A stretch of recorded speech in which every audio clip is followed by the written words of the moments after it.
Добро утро и до нашите гледачи, на кои што ова утро, како што впрочем и веќе најавивте, ќе им ја пренесеме инспиративната и нималку лесна, би рекла, животна приказна на скопјанката Марина Кусакацка. Со неја ќе зборуваме за незиното искуство околу трансплантацијата на рожници.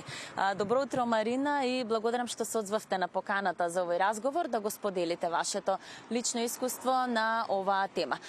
Еве, најпрво да ни кажете зошто или како се јави потребата од оваа трансплантација, со какви проблеми се соочувавте? Ке мене беше диагностицирано кератоконус на 12 годишна возраст.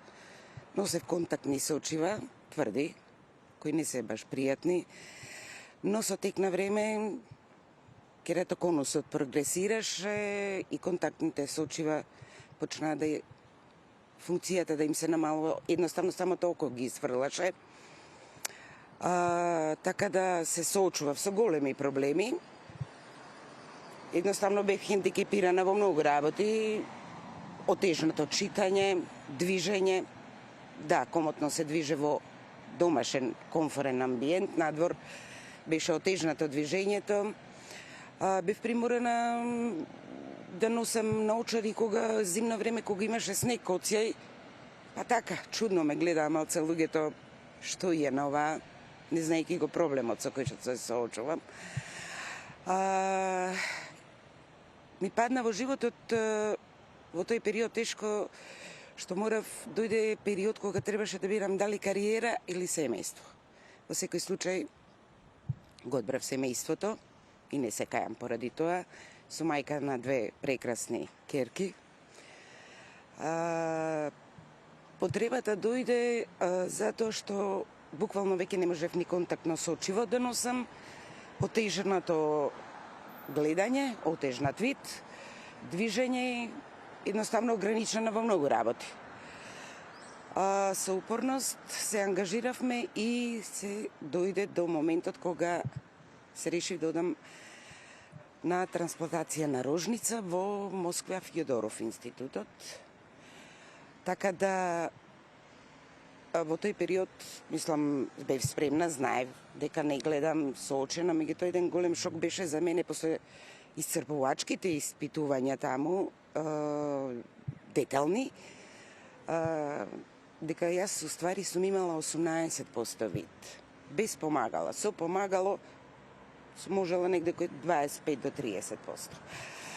Така да престоеше период на трансплантација на едното око, па после на другото, па вадење конци, меѓутоа сето тоа успешно се заврши и еве до денес.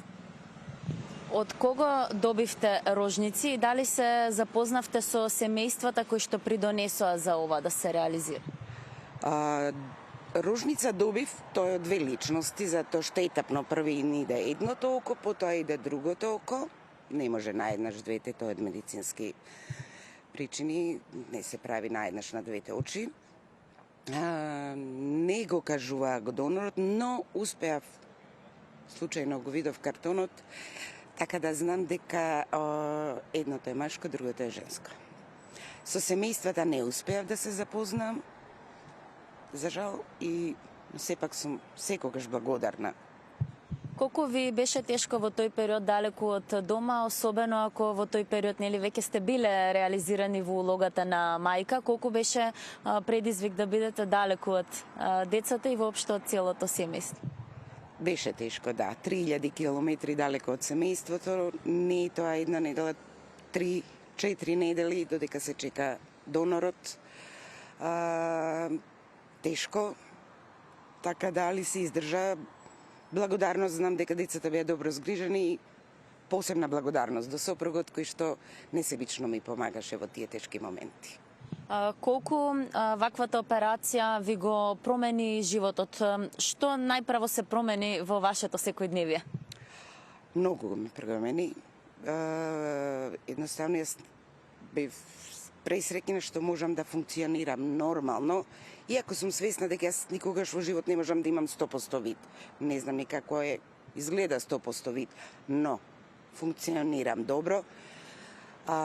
Го промени доста мојот живот, можев да читам, што многу ми представуваше голем проблем, така да во секој аспект ми го промени апсолутно многу животот. На позитивно, секако.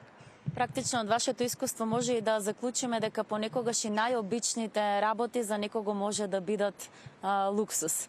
Што мислите околу ова? Да, се согласувам со вас, апсолутно точно, да. Дека најобичните работи може да бидат луксус. Точно. Сега во јавноста, односно во македонскиот јавен дискурс е актуелна темата околу органодарителството. Кој би бил вашиот апел до јавноста кога е ова во прашање? Мојот апел до јавноста ќе биде да се подигне свеста за органодарителство, да разговараат дома, дека во тие тешки моменти тоа е за мене огромен хуман чин да се дарува, затоа што на некој тоа е надеж, живот и иднина. Дали вие лично би ги донирале вашите органи? Апсолутно, да. Без...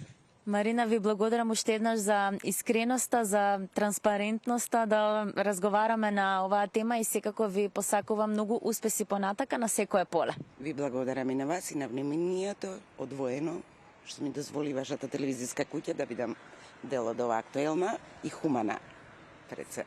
Секако во секое време ги актуализираме темите кои што се од јавен интерес, а кога веќе зборуваме за трансплантацијата на рожници, ќе потсетиме дека овој тип на операција во македонското јавно здравство за прв пат беше направена во ноември 2025 година. Тогаш Министерството за здравство соопшти дека оваа операција е направена на клиниката за очни болести во Скопје, од каде што пак истакнаа дека ваквата трансплантација е долго очекуван чекор за пациентите кои што имаат потреба неопходна секако од ваквиот тип на здравствена услуга.